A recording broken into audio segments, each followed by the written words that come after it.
A little later than we anticipated, but better late than never. Official, verified caucus results are coming in from the state of Iowa.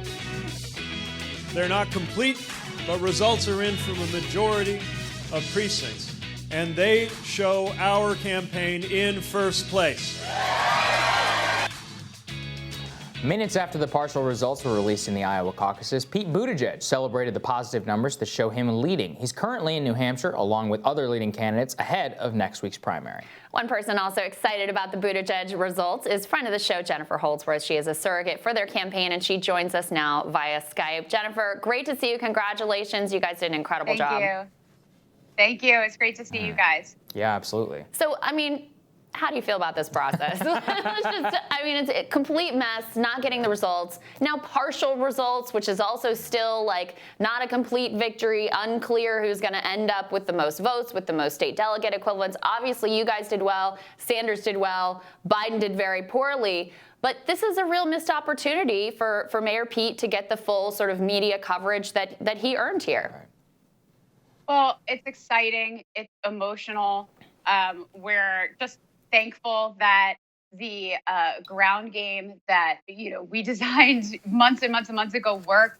There is a tremendous amount of enthusiasm on the ground for the mayor, as we saw in Iowa, but also in other places. So it's really validating our thoughts in terms of the message that we put forward. So it's really, really exciting. We're thankful. We're headed into New Hampshire victorious and enthusiastic, and we're looking forward to speaking to voters on the ground there. Mm-hmm. In terms of what happened in Iowa, sure, it's disappointing. It's a little bit frustrating.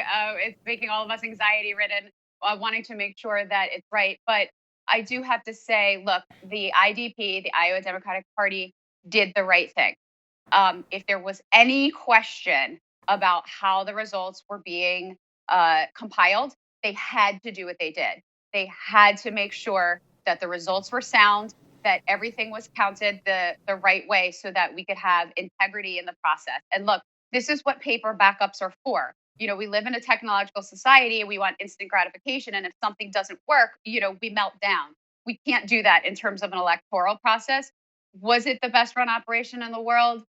I leave that up for the voters to say. They're the ones that participated, but the caucusers. But look, we're incredibly gratified by the support we saw on the ground. The numbers of new people that came out for Mayor Pete, the areas of Iowa that Pete saw support were incredibly gratifying, considering they were Obama-Trump areas of the state. So I think that proves that Mayor Pete has put together the kind of coalition that can really take us into the fall to beat Donald Trump. Yeah, I want to commend you, especially on that ground game. I was reading that it was very reminiscent of Obama 2008 to try and rack up the delegate counts in more of the rural areas that you're right, that flipped Obama to Trump. I want to ask you about New Hampshire. Is that the same strategy, so to speak, in New Hampshire? Because in New Hampshire, it's all about raw vote totals. So are you going to be focusing in those rural areas, campaigning around, or is it mostly going to be major metropolitan areas?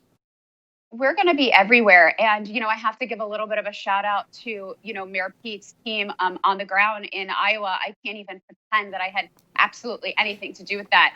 Greta Carnes, the organizing director, and Brendan McPhillip, the state director there, was just unbelievably incredible. And they really put together a top-notch team to get it done. In New Hampshire, it is going to be the same. We are going to be everywhere. You might have seen that Mayor Pete landed in New Hampshire very early yesterday morning on very little sleep and proceeded to have somewhere between 11 to 15 events, including doing as many appearances as he could to make sure that he was speaking to the country about what was going on. Culminated last night with a very brief response to President Trump's State of the Union address. So yeah, you're going to see him everywhere. It's the same strategy. Yeah. And Jen, I know you said you thought the Iowa Democratic Party did the right thing, but did they do the right thing in releasing partial results with no timeline, no transparency over why those results were released, when they were released, or timeline as to when the rest of the results are released. You know as well as I do that for those people in the party who don't have a lot of trust or faith that the Democratic Party is going to treat them fairly, this has only exacerbated the sense that they are ultimately getting a raw deal. Well, look, if this was election night, you would see a caucus night, you would see results be released a little at a time. They actually would not come all in one batch. Right, but that's a different process. They roll in as you get them. Yeah. This is party elites selecting a particular batch of results to release at a specific time with no transparency about how or why they picked that particular batch. That's a very different deal. Well, look, I think that, I think that there are several ways that they could have done this. And I cannot speak to why they chose to do it that way. But look, I have served in a state party before. I served in the New Jersey Democratic State Party for years. These are folks who are dedicated to the process.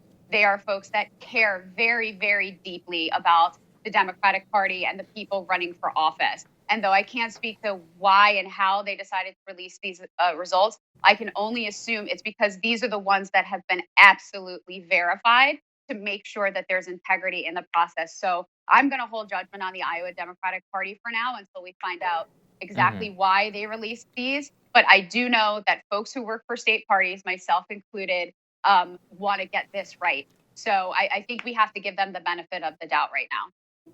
Final question for you, Jen. As you head into New Hampshire, one of the things, the only reason Iowa is a thing is because it's expected for the media coverage. Now, obviously, the media coverage on this is actually more about how Iowa screwed up than the State of the Union. Now we have the Trump acquittal in the trial today. So what is the expected media bump now in order to try and get it out of New Hampshire? Or did you get the lift that you were looking for even with the partial results? Well, I saw someone tweet the other day that, Mayor Pete is not going to get one bump. He's going to get 3 bumps because the results are going to continue to come in. And, we're going to keep talking about how he did so well in Iowa. So, look, Iowa was about a lot of things.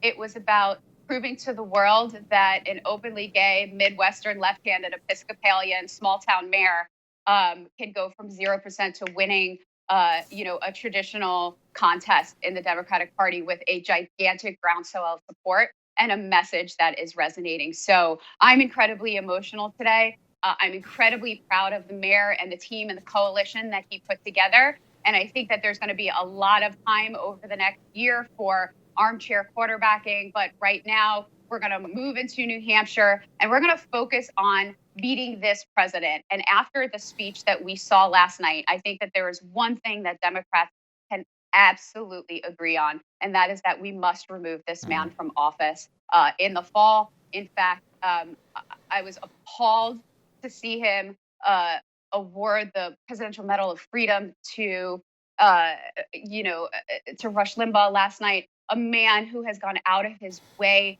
to tear at the fabric of the United States of America, a man who has made fun of Michael J. Fox out in the open. Speaking of which, we are very proud to have Michael J. Fox's endorsement and look forward to doing an event with him. I love that. Jen, I do have one more question for you. Do you see New Hampshire as must win? Because while Mayor Pete is pretty well positioned, New Hampshire obviously did quite well in Iowa. His national polling has him at 6.5% as the average on Real Clear Politics right now. Do you have to win in New Hampshire to get that national bump, and especially to win over more voters of color? The last poll of South Carolina had Mayor Pete at 3% with African-American voters there. So I'm going to give you the same answer that I gave you for Iowa. I don't think it's a must win. I think it's a gonna win. So I think that you're going to start to see an incredible groundswell of support for the mayor there.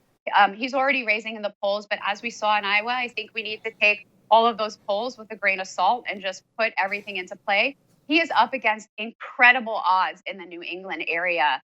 As you know, Senator Sanders and Senator Warren are both from that area. They've got nearly 100% name ID. So that's going to be very difficult to overcome. But I think that you're going to see him do it, if not come very close.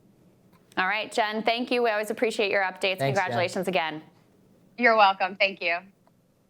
Next on Rising, Iowa's troubled caucus may pose a threat to the future of the state's caucusing. The Hill's correspondent Reed Wilson joins us to tell us why the third mishap might break the caucus system for good, and good riddance, by the way, when Rising continues.